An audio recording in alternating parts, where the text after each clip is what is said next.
Satu kali saya ditanya oleh orang sebelah pertanyaan anak TK yang mereka anggap pertanyaan hebat itu. Pertanyaannya, di mana di Alkitab Yesus mengatakan akulah Tuhan dan sembahlah aku? Saya sebenarnya bisa jawab pertanyaan anak TK ini, tapi saya memilih menjawab dengan pertanyaan lain. Saya tanya balik dia, mengapa kamu baru mau terima Yesus Tuhan kalau Yesus mengaku sendiri? Kenapa Yesus ngaku baru kamu percaya? Lalu dia bilang, loh, kalau Yesus nggak ngaku dia Tuhan, kenapa saya harus percaya dia Tuhan? Lalu saya tanya dia, kalau begitu kamu nggak percaya Yesus Tuhan? Ya, saya tidak percaya Yesus Tuhan. Lalu saya nanya, di mana Yesus pernah mengaku, aku bukan Tuhan, jangan sembah aku? Pernah? Coba tunjukkan ayatnya. Yesus bilang, aku bukan Tuhan, jangan sembah aku. Nggak pernah kan? Kalau nggak pernah, kenapa kamu tidak percaya dia Tuhan dan mengatakan dia tidak boleh disembah? Jadi kalau seandainya kita dikatakan sebagai seorang muslim, apakah kita beriman pada Nabi Muhammad? Tentu saja. Apakah Anda juga beriman pada Nabi Isa? Tentu saja. Kita beriman pada Isa alaihi salam. Kita beriman pada Isa ibnu Maryam atau Isa Isa al-Masih. Itu kita beriman kepada Isa al-Masih sebagaimana kita beriman pada Musa. Sementara sebagaimana kita beriman pada Daud, beriman pada Sulaiman, beriman kepada ya semua nabi-nabi yang sudah kita ketahui di dalam Al-Quran itu ada 25. Di antara 25 nabi dan rasul ini pun kita mendapati ada nabi-nabi yang cukup khusus, nabi-nabi yang lebih daripada nabi-nabi yang lain, yaitu adalah nabi yang memiliki gelar ulul azmi. Nabi ulul azmi ini ada 5. Pertama adalah Nabi Nuh, yang kedua adalah Nabi Ibrahim, yang ketiga adalah Nabi Musa, yang keempat adalah Nabi Isa, yang kelima adalah Nabi Muhammad sallallahu alaihi wasallam. Jadi nama Isa ini sudah tidak asing lagi bagi orang-orang muslim, sudah tidak asing lagi di dalam Al-Quran, karena banyak sekali disebut di dalam Al-Quran. Wa idz qala Isa ibnu Maryam, misalnya gitu kan ya. Dan ketika berkata Isa ibnu Maryam, ya Bani Israel, kepada kaumnya yaitu adalah Bani Israel, maka dan seterusnya dan seterusnya dan seterusnya. Banyak sekali kata-kata Isa ibnu Maryam di dalam Al-Quran. Banyak sekali kata Musa, banyak sekali kata misalnya Sulaiman, Daud dan seterusnya. Artinya seorang muslim ketika dia beriman kepada Allah, beriman kepada Rasulnya, yang dimaksud adalah beriman kepada Rasul-Rasul yang juga sudah datang sebelum Nabi Muhammad SAW, tanpa kita membedakan salah satu pun di antara mereka bahwasanya mereka adalah utusan Allah. Nah, polemik pertama teman-teman sekalian, sering sekali ketika saya bilang bahwasanya dalam forum-forum Isa ibnu Maryam itu kalau misalnya di kita sekarang namanya Yesus Kristus, nah itu orang pada protes, oh beda, Isa dan Yesus itu orang yang berbeda. Nah ini perlu kita jelasin. Jadi gini ya teman-teman sekalian, pertama-tama teman-teman harus tahu bahwa yang namanya bahasa itu kadang-kadang ada yang sama artinya tapi pengucapannya berbeda. Misal kalau kita lihat ya, kalau kalau di Indonesia saja, bahasa Jawa sama bahasa Sunda itu kadang-kadang ucapannya beda tapi artinya tetap sama. Misal kalau di Jawa itu Joko, kalau di Sunda itu Jaka, ya sama aja, tinggal O-nya diganti A, tapi artinya tetap sama aja, nggak ada bedanya, cuma itu aja bedanya. Misalnya kalau misalnya ya apalagi misalnya dalam bahasa Sunda misalnya yang A biasanya jadi ageng, nah itu dalam bahasa Sunda misalnya. Kalau dalam bahasa Jawa ya agung gitu misalnya. Itu perbedaan pengucapan saja, tapi sebenarnya artinya tetap sama. Ada lagi misalnya bagi orang Melayu ada yang belakangnya ada yang belakangnya o, gitu kan ya. Tapi itu sama aja. Nak kemana misalnya, itu kalau misalnya di daerah-daerah yang dekat-dekat Malaysia ya, Riau gitu misalnya, atau misalnya ya daerah-daerah yang itulah dekat-dekat sudah Malaysia. Nak kemana, kalau orang Palembang nak kemana. Mau kemana kalau dalam bahasa Indonesia, yaitu artinya sama walaupun tulisannya berbeda dan cara bacanya juga berbeda. Nah ini pun yang terjadi pada bahasa-bahasa antara bahasa Arab dan bahasa Ibrani. Jadi teman-teman harus tahu dulu bahwasanya Yesus atau Isa itu adalah orang Bani Israel, keturunan Bani Israel. Bani Israel ini siapa lagi? Bani Israel adalah keturunannya Nabi Yakub. Jadi Nabi Yakub itu punya anak 12, yang teman-teman tahu salah satunya adalah Nabi Yusuf. Nah, anaknya Bani Yakub ini yang 12 disebut dengan Bani Israel, karena Israel adalah julukan atau gelar yang diberikan kepada Nabi Yakub, yaitu adalah kekasihnya Allah. Israel artinya kekasih Allah. Bani Israel artinya anak-anaknya kekasih Allah. Siapa kekasih Allahnya? Yakub alaihissalam. Maka anak-anaknya disebut dengan Bani Israel. Misalnya kalau kayak saya, Felix Xiao nanti bergelar apa? Misalnya gelarku apa misalnya? Si ganteng misalnya, taruhlah ya misalnya ya. Berarti anak-anakku nanti disebut keluarganya si ganteng, nah, misal kayak gitu-gitu ya. Nah, artinya kalau kita bicara tentang Bani Israel ini dulu adalah orang-orang Semit atau keturunan Sem bin Nuh. Maka bahasa-bahasa Semit ini ada beberapa. Para ilmuwan menduga keras bahwasanya di zaman Yesus atau di zaman Isa masih hidup, mereka berbahasa minimal dua. Yang pertama adalah bahasa Aramaik, yang kedua adalah bahasa Ibrani atau bahasa Hebrew kalau di bahasa Inggris ya. Dalam bahasa Ibrani atau dalam bahasa Hebrew, Yesus itu disebutnya sebagai Isa atau Yesua. Jadi kalau misalnya di dalam Katolik pernah dulu saya diajarkan, Yesus itu bahasa Ibraninya adalah Yesua, Yesua. Jadi Yesua itu ya bahasa Ibrani ya. Kalau dalam bahasa Aramaik, bahasa Aram itu bacanya Yesu. Jadi sama ya, ada i, ada s gitu kan ya, ada sin, ada belakangnya ada ya antara alif, antara kemudian di situ pokoknya fonemnya ya itu aja. Jadi Yesua dalam bahasa Ibrani, dalam bahasa Aram Isu gitu kan ya, dan dalam bahasa Arab Isa. Nah, jadi sama ya, karena tiga ini Aramaik, lalu kemudian Ibrani atau Hebrew dan bahasa Arab itu satu rumpun, kayak kita sama Malaysia itu adalah satu rumpun, jadi ucapannya tuh hampir sama. Loh kok bisa jadi Yesus? Itu datang dari mana Yesus? Jadi gini ceritanya teman-teman sekalian. Dulu pengikut Yesus yang pertama-tama itu adalah orang-orang termasuk orang-orang Yunani. Dan orang-orang Yunani ini punya fonem yang berbeda lagi. Maka ketika mereka mengikuti Yesus, lalu kemudian mereka itu nulis tentang perkataan-perkataan Yesus, makanya Alkitab yang tertua itu dalam bahasa Yunani, bukan bahasa aslinya Yesus, yaitu Aramaik atau Ibrani. Maka mereka menyebut Yesus itu adalah Yesus. Yesus gitu kan ya. Nah, Yesus, Yesus ya, dalam penyebutan fonem mereka, lidah mereka jadinya Yesus. Dalam bahasa Inggris jadinya Jesus, nah, gitu maksudnya. Jadi Jesus itu udah kita bahas ya berarti ya. Ini cuma perbedaan fonem aja, perbedaan pengucapan aja. Dalam bahasa Ibrani sekali lagi Yesua, dalam bahasa Aram itu adalah Isu atau Isa atau Iso gitu kan ya. Lalu kemudian dalam bahasa Arab Isa, dalam bahasa Yunani Yesus gitu kan ya. Nah, dalam bahasa Inggris Jesus. Nah, jadi itu ya. Jadi bedanya itu aja. Orangnya apa? Yang dibicarain ya orangnya itu aja. Yang dibicarain adalah orang yang sama, yaitu adalah Isa ibnu Maryam.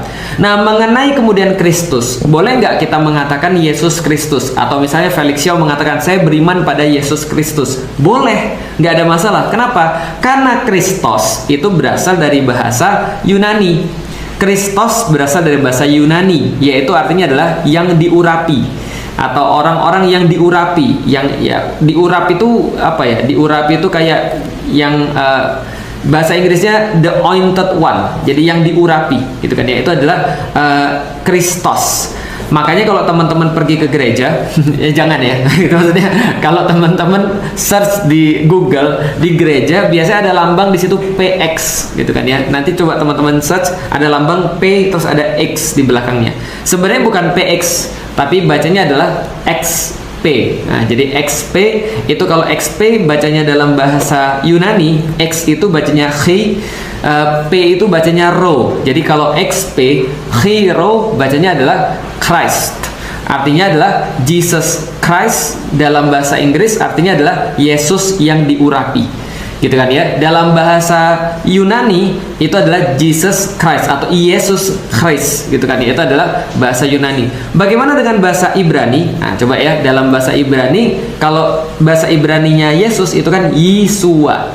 Lalu kemudian Kristos yang diurapi dalam bahasa Ibrani, bahasa aslinya Yesus dulu, Ibrani dan Aramaik. Ibraninya bahasanya adalah apa? Bahasanya Al-Masih, gitu ya, Al-Masiyah. Jadi Yeshua Al-Masiyah itu dalam bahasa Ibrani. Dalam bahasa Aram itu juga hampir sama, Masih, gitu kan ya. Jadi Al-Masih, jadi Isu Al-Masih. Nah, itu sama dalam bahasa Arab, Isa Al-Masih. Nah, sama ya, jadi artinya ya kita berbicara tentang orang yang sama, cuma bahasanya berbeda aja. Makanya kalau orang-orang Barat menyebut Jesus Christ itu diambil dari bahasa Yunani.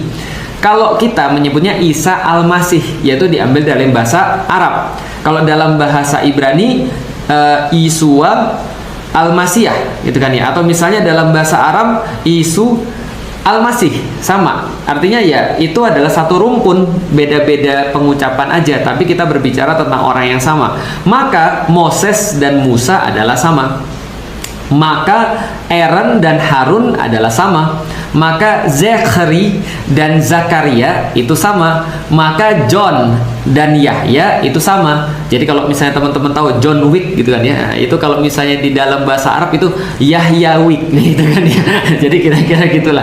Itu bedanya cuma itu aja, cuma pengucapan aja. Sama kayak misalnya Muhammad di kita. Misalnya di Indonesia Muhammad nggak pakai double M, Muhammad itu adalah arti daripada Muhammad dalam bahasa Arab. Dalam bahasa Malaysia jadinya Mat, gitu kan ya, atau Mamat. Dalam bahasa Turki jadinya Mehmet. Ya itu nggak ada masalah.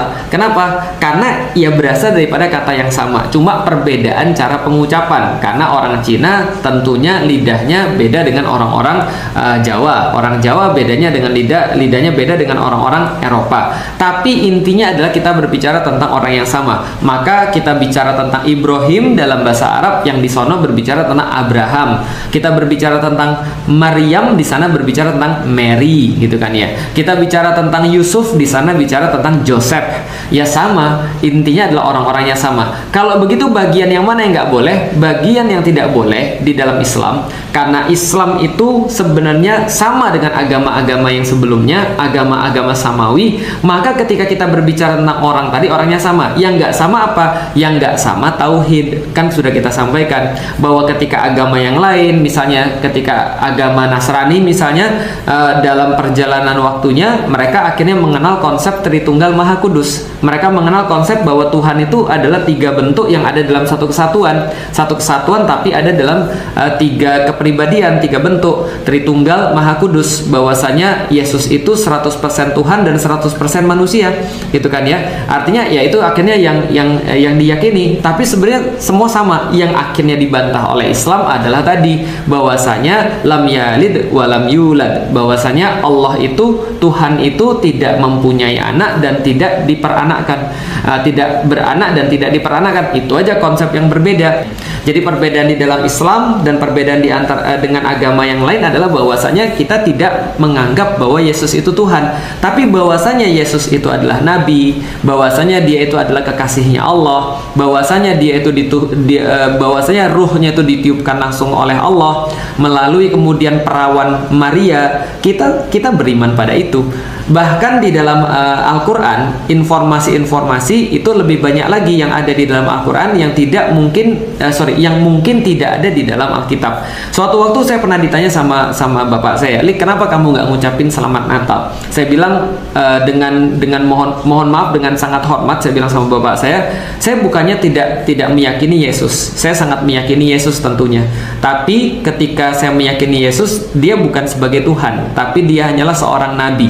Maka yang saya yakini adalah bahwasanya saya tidak mengucapkan selamat Natal karena saya tidak mau mengucapkan hari kelahiran Tuhan Yesus sebagaimana yang mereka yakini. Tapi saya bilang, di dalam Al-Quran banyak sekali kisah-kisah tentang Yesus. Lalu kemudian saya bacain misalnya salah satu kisah tentang Yesus di dalam surat Maryam, bahwasanya Yesus itu berbicara dari kecil, berbicara semenjak bayi. Nah, ini kan tidak disampaikan di dalam Alkitab. Nah, maka ini ada keterangannya di dalam Al-Quran, bahwasanya Yesus itu menghidupkan bunuh, burung dan seterusnya. Ini juga adalah beberapa informasi di dalam Al-Qur'an.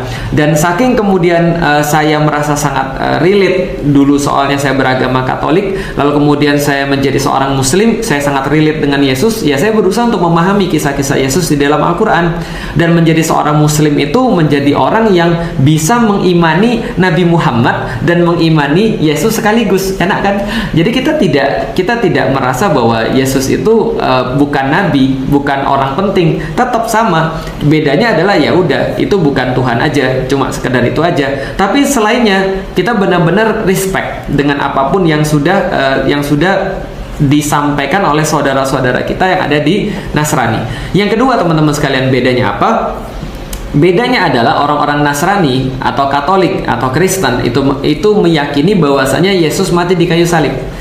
Sedangkan orang-orang Muslim tidak. Orang-orang Muslim itu meyakini bahwa Yesus itu sampai sekarang masih hidup dan nanti akan datang lagi. Nah, kalau ini sama nih, bahwasanya Yesus akan datang lagi, bahwasanya Yesus nanti akan menjadi hakim. Nah, itu kita juga meyakini juga. Kenapa? Karena ya itu yang diinformasikan kepada kita. Bedanya adalah kita nggak meyakini dia mati di kayu salib.